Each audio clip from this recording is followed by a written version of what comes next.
रबी season हमारा जो ही सर्दियाँ शुरू होने वाली होती हैं तो ये स्टार्ट हो जाता है। तकरीबन 22 मिलियन एकड़ पे तकरीबन काश्त की जाती है। दी एवरेज उसके पास 50-60 हज़ार फ़ी एकड़ उसके पास होने चाहिए। तो अगर 10 एकड़ में काश्त करूँगा गंदम तो मुझे 5 लाख रुपया चाहिए। जो कनोला भी फार्मर काश्त करता है वो भी तकरीबन 25 मन ले लेता है।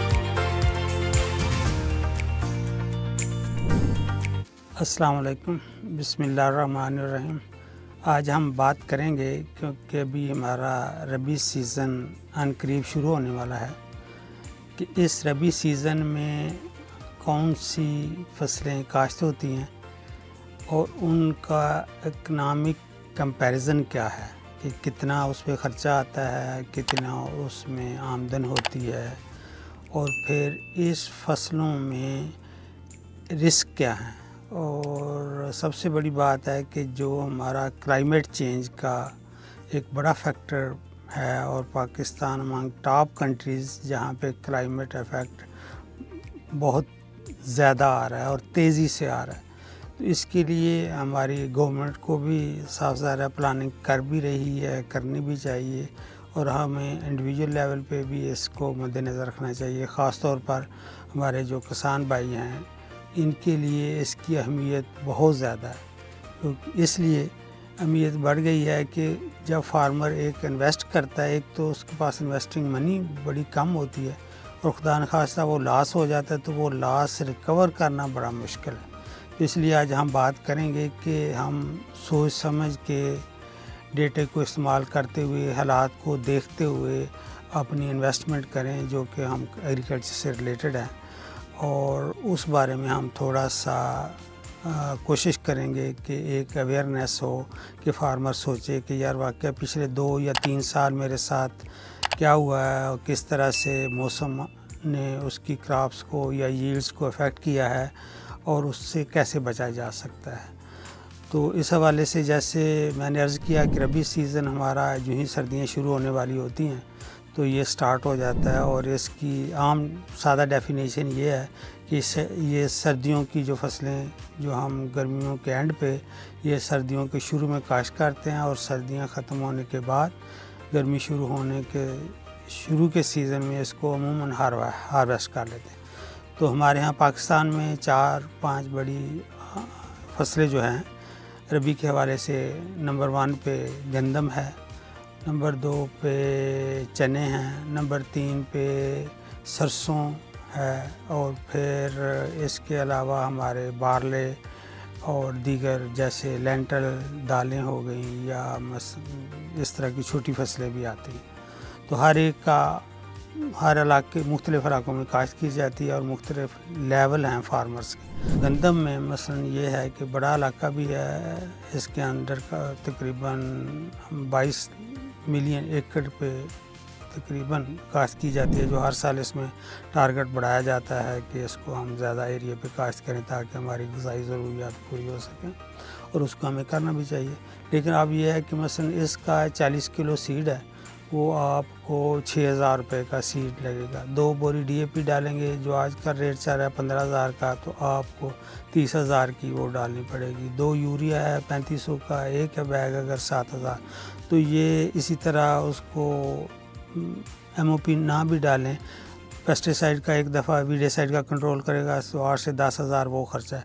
तो ये पर एकड़ उसका तकरीबन 60,000 के करीब तो ऐसा है जो कि इनपुट कास्ट है। इसके अलावा उसकी कल्टीवेशन उसने करनी है या ज़मीन रेंट पे ली हुई है वो डिटेल स्टडीज़ हैं वो मौजूद हैं।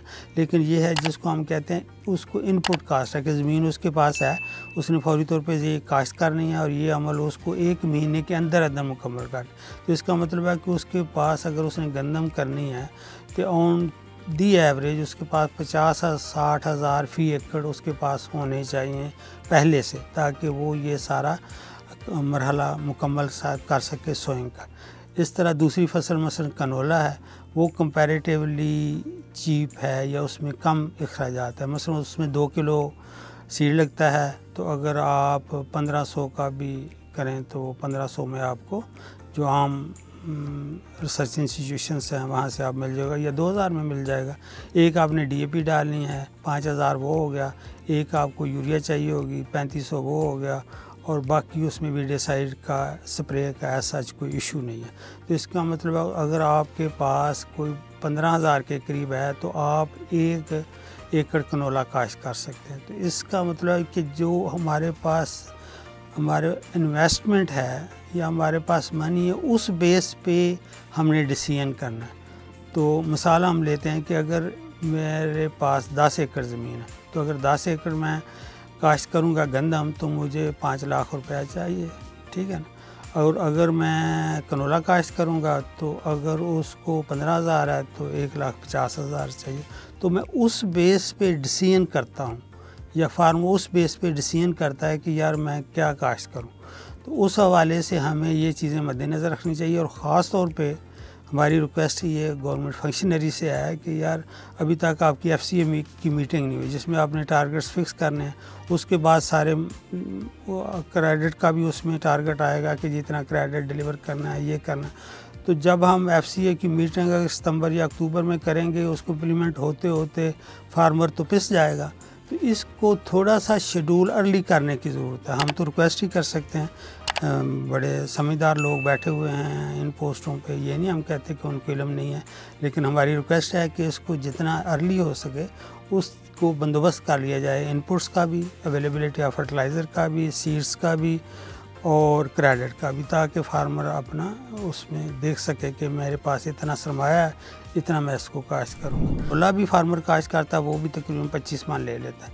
लेकिन जहाँ पे साइल फर्टाइल नहीं है और पानी का बंदोबस्त नहीं है या ज़मीन कमज़ोर है, तो वहाँ सूरत हाल बदल जाती है कि गंदम मसलन 25 मन तक आ जाएगी, कनोला जो है 15 मन तक आ जाएगा। इस तरह जैसे बरानी इलाके हैं तो यहाँ भी बस 25 मन 30 मन, तो मेरा ख्याल अगर ऑन दी एवरेज फार्मर ले तो मैं तो बहुत अप्रिशिएट करूँगा कि वो इतनी बरानी इलाके में ले ले। लेकिन अगर वो 25 मन एवरेज लेता है तो कनोला उसको यहाँ पे जो ख़ास तौर पे हमारा पठार का एरिया है 15 मन तक वो आराम से ले सकता है और उसकी इनपुट भी कम है।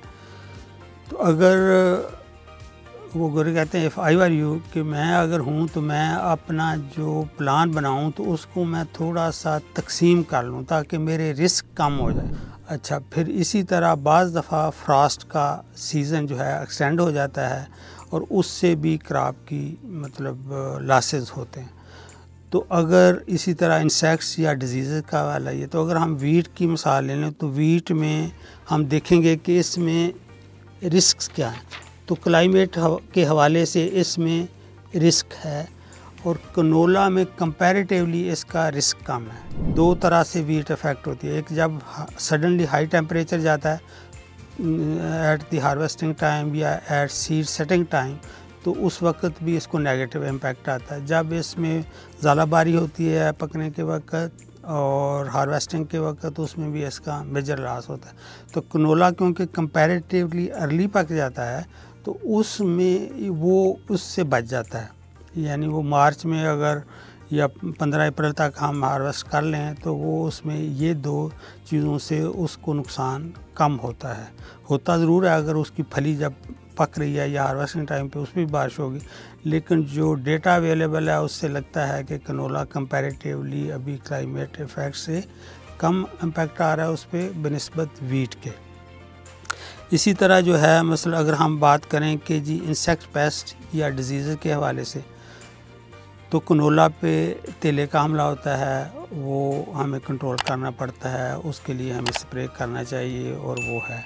लेकिन गंदम में अमूमी तौर पे कोई कीड़ा इफेक्ट नहीं करता, मतलब ओकेजनल पेस्ट हम उसको कहते हैं कि बाज़ दफ़ा फाल आर्मी वर्म आ गया या कहीं पे तेला आ गया, लेकिन वेरी रेयर और उसमें वो उसका रिस्क इंसेक्ट्स का कम है। लेकिन फिर हम करें बात डिज़ीज़ की, तो डिज़ीज़ जो है वो वीट में ज़्यादा चांस है, रिस्क ज़्यादा है बनिस्बत कनोला के।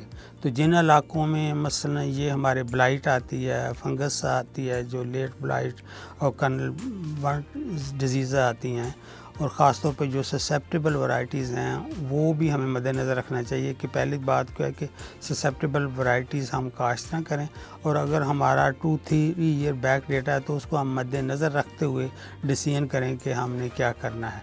लेकिन कनोला में ये नहीं है। अच्छा, कनोला में एक और प्रॉब्लम आता है कि उसमें शटरिंग का मसला प्रॉब्लम है।